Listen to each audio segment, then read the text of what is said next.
네, 헌정사상 첫 파면 불명예를 안게 된 박근혜 전 대통령의 소식으로 오늘 시시각각을 시작하겠습니다. 오늘 오전 11시 헌법재판소가 탄핵 인용 선고를 내리면서 박근혜 전 대통령 헌정사상 첫 탄핵 대통령이 됐습니다. 자세한 이야기 두 분 모시고 이야기 나눠보도록 하겠습니다. 자, 김태현 변호사 안녕하십니까? 네, 안녕하세요. 김성환 평론가 나오셨습니다. 네, 안녕하십니까? 안녕하세요. 이제 박근혜 전 대통령입니다. 그렇죠. 네. 11시 23분 이후부터인가요? 그죠? 그렇죠. 한 23분에 이제 최종 주문 선고가 났으니까 그 이유가 되겠죠. 그때부터. 네. 어떻게 보셨습니까? 글쎄요, 일단은 생각보다 사실은 굉장히 시간이 좀 짧았죠. 네. 한 1시간 정도 예상을 했는데, 헌재 입장에서 굉장히 짧게, 간결하게 발표를 했습니다.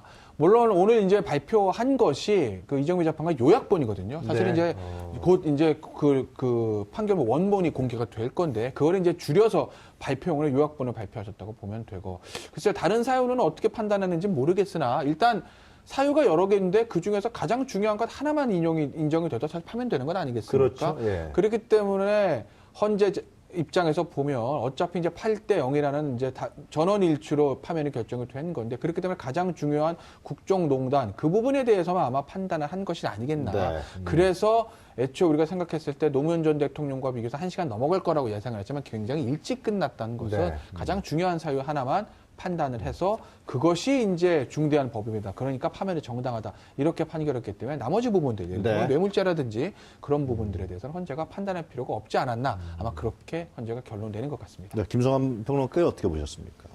전체적인 뭐 총평을 네. 하라고 말씀하시면은, 그러니까 박 대통령의 어떤 법률, 헌법 네. 위반 사유도 있지만, 그것보다는 박 대통령이 그 이후에, 그러니까 지금 최순실 게이트가 터지고 난 이후에 박 대통령이 헌법을 수호할 의지가 전혀 없었다고 하는 점이 훨씬 더 탄핵 사유로 중요하게 작용을 했다. 이렇게 볼 수 있을 것 같습니다. 그래요? 네. 근데 지금까지 우리가 얘기했던 것들이 한 5가지 사유로 헌재가 이제 압축을 해서 이 네. 심리를 하지 않았습니까?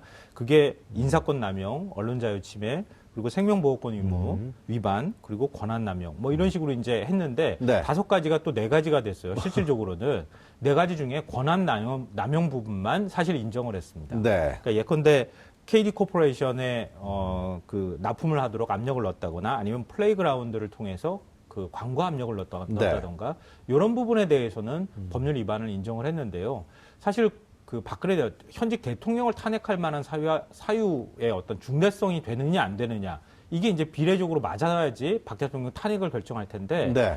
이 정도 가지고 탄핵을 결정할 만큼의 사유가 될 수 있는가? 그 정도로 중한 어떤 죄라고 보기엔 좀 어렵다고 하는 시각도 있을 것 같아요. 네. 근데 헌법재판소는 이 사안보다도 그 이후에 파면에 해당하는 중대한 사유라고 해서 별도로 이제 얘기를 했는데요. 그 네. 부분이 뭐냐면은 최순실 씨의 국정 개입 사실을 철저히 숨겼다. 그리고 대국민 담화를 통해서 박 대통령이 검찰이나 그 특검의 대면 수사 조사를 받겠다고 약속을 했고 또 청와대 압수수색을 받겠다고 약속을 했음에도 불구하고 안 했다. 그걸 실천하지 않았다. 이런 것들로 볼 때 박 대통령은 지금 현행 법상으로 지금 검찰이 최순실 씨의 어떤 문제가 있다고 판단하면 그 부분에 대해서 네. 조사를 하고 수사를 하겠다고 하는 부분조차 그건 박 대통령이 협조하지 않은 이런 모습을 보고 이건 결국 헌법 수호 의지가 없다고 판단할 수밖에 없었다. 이 부분을 더 강조를 했습니다. 네. 그러니까 그동안에 박 대통령 측이 보였던 태도나 아니면 박 대통령 측 대리인단이 보였던 태도가 전략이 잘못됐었던 거였다.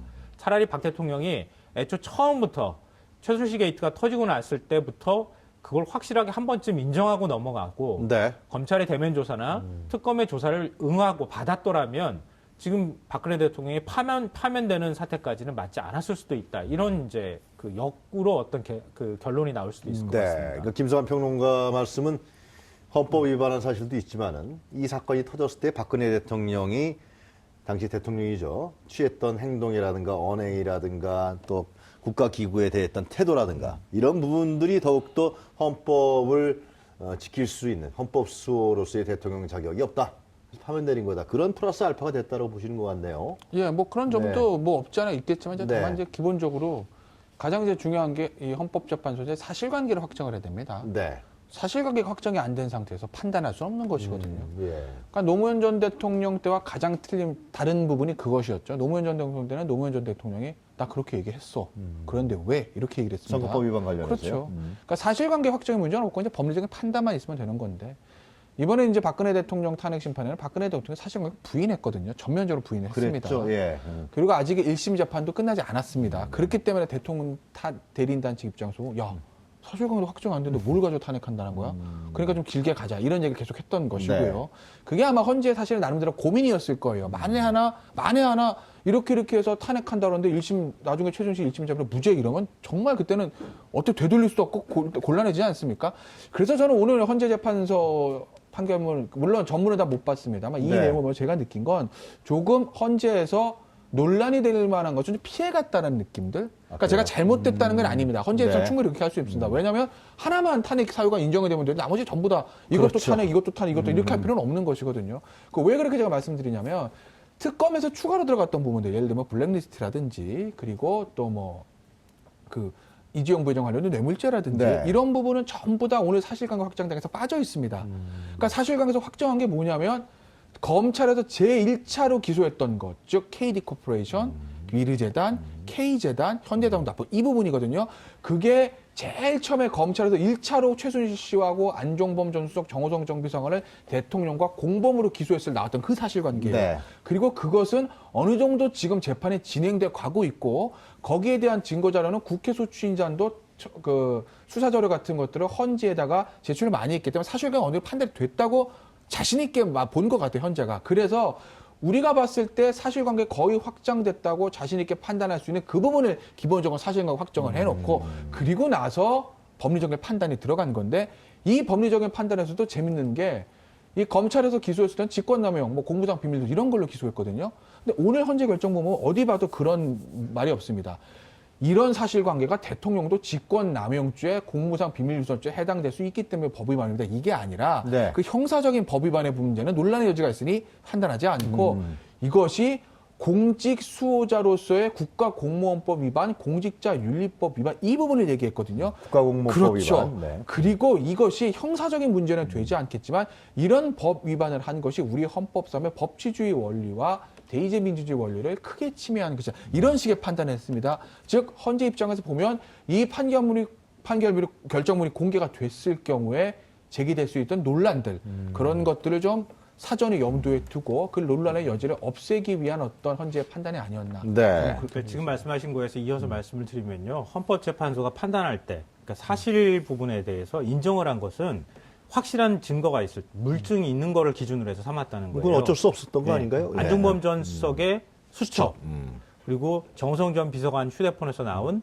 각종 이제 네. 녹음 파일들이라든가 이런 것들, 그리고 최순실 씨가 사용했다고 하는 태블릿 PC, 요 세 가지를 기준으로 해서 지금 혐의를, 그러니까 박 대통령한테 제기됐던 의혹들을 인정을 했다는 겁니다. 네. 그래서 권한남용과 관련되어 있는 부분에서 그 이정미 권한대행이 이렇게 쭉 이렇게 낭독을 하지 않았습니까? 결정 이유를 낭독을 할 때 뒤에 애매한 표현들이 하나도 없어요. 뭐뭐 했다, 뭐뭐 했다 이런 식으로 했습니다. 그러니까 헌재는 KD 코퍼레이션에 납품할 수 있도록 압력을 넣었다. 네. 그리고 플레이그라운드를 통해서 광고 수주 압력을 넣었다. 이렇게 바로 딱딱 끝냈단 말이에요. 이거는 헌재 재판관들이 볼 때 증거에 기초해서 또 증인 신문을 통해서 이 비교를 해봤을 때 그 기초를 했을 때 박 대통령은 다 부인했던 혐의였지만 이것은 사실이 맞다 이렇게 판단을 했다는 겁니다. 그 부분에 대해서 법률 위반이라고 하는 것들을 재판관들이 인정을 한 것이죠. 그걸 단적으로 알 수 있는 것이 세월호 7시간의 문제라든지 네. 그거 특검도 모르겠다고 그랬습니다. 또 이제 그 노국장이라는 유진룡 장관을 통해서 인사의 어떤 부당한 인사라고 하는 것들 그리고 뭐 세계일보에다가 압력 넣었던 부분들 그걸 헌재가 뭐라고 판단하냐면 이거 우리 모르겠는데 아니, 증거가 증거가 없다는 얘기가 제가 모르겠다는 모르겠다는 얘기는 한 안 거죠. 했고. 그 증거가 없는 게 사실 모르겠다는 것이거든요. 그런가요? 그러니까 아니 사실관계는 자신할 수 없다는 겁니다. 그러니까 헌재로서는 그걸 피해간 것이죠. 굳이 여기서 어차피 파면 될 건데 직권남용 K제나 미래제는 문제가 있으니까 그런데 아직까지 증거가 100% 확실하지 않은 것을 사실관계로 인정을 해놓고 들어가는 것이 헌재는 이제 부담스러웠을 거예요. 네. 그래서 아마 아까 말씀하신 대로 확실히 자신 있는 것들만 울고 들어간 그 얘기를 한 것 얘기를 한 같고 거다. 그래서 이제 법적 판단 문제도 직권남용이라는 얘기를 헌재가 쓰지 않았던 것도 이게 아마 최순실 씨라든지 그 안종범 전 수석이 형사자표를 2단계로 다툴 겁니다. 첫째, 나는 그런 거 한 적이 없어. 두 번째, 한다고 하더라도 그게 형법상 직권남용이 돼? 왜? 나 안종범 정책수석이야. 정책수석 할 수 있느냐 아니야? 근데 왜 그것을 직권남용이라고 하지? 네. 라는 어떤 법리적인 주장을 하고 있는 걸 알고 있거든요.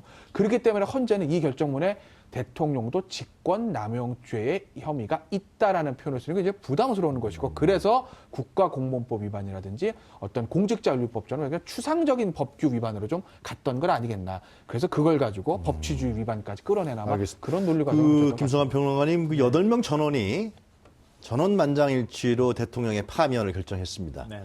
이것은 뭐 예상됐던 뭐 6대2라든가 7대1 이런 숫자와 다른 것 같은데 8대0 이 의미의 숫자는 어떻게 봐야 됩니까? 그러니까 그 이번에 이제 헌재에서 선고할 때 결정문 내용들을 보면요. 네. 이미 재판관들이 꽤 오래전부터 어느 정도 마음을 굳혀가고 있었던 거 아닌가 좀 그래요? 그런 생각도 들어요. 그러니까 이렇게까지 다툼의 여지가 없는 몇 가지들을 딱 정확하게 그리고 아주 간결하게 나열을 했거든요. 네. 그러니까 그런 내용으로 볼 때 박 대통령 대리인단 측이 그동안에 여러 차례, 17차례에 걸친 변론을 통해서 그러니까 헌재에서 주장했던 내용들이 결국은 핵심을 다 비껴간 내용들 아니었습니까? 그러니까 박 대통령이 어떤 법률 위반이나 이런 부분에 대해서 법리적인 다툼을 벌이지 않고 그러니까 오히려 뭐 고영태랑 뭐 불륜 관계로 엮였다든가 이런 식의 논지를 폈단 말이에요. 그러니까 그런 것들이 재판관들이 볼 때 핵심을 비껴난 아무 의미 없는 지금 변론을 하고 있다고. 아니 그러니까 이제 봤다는 8대 거죠. 0이라는 숫자가 의미하는 것은 예를 들면 헌재 판결 이후에 상황에 대해서는 우리가 어떤 걸 예견할 수 있냐 이제 그런 부분이 아닌가 싶은데요. 예. 그 부분에 대해서 말씀드리면은. 네. 그러니까 소수견은 없었던 거 아니에요. 예, 참고 의견이 있었는데. 근데 그거를 의도적으로 헌재 재판관들이 네. 사회 분열이나 갈등을 이유로 네. 그렇게 8대 0을 만들었을 것 그러지는 같아 않았겠죠. 보이지는 예. 않아요. 예. 그렇지만 이제 보충 의견에 나온 게 그 한 힌트가 될 수 있을 것 같은데요. 보충 의견으로 안창호 재판관이 보수 진보 이념의 이념 문제가 아니라 헌법 네. 질서를 수호하는 문제다. 정치적 패습을 청산하기 위해 파면 결정을 할 수밖에 없다. 이렇게 네. 얘기를 했습니다. 그러니까 그런 것처럼 그러니까 이게 지금 사실관계를 다투는 것이 아니고, 그러니까 재판관들이 볼 때는 사실관계에서 명백하게 박근혜 대통령이 헌법소 의지가 없다 이렇게 봤는데, 네.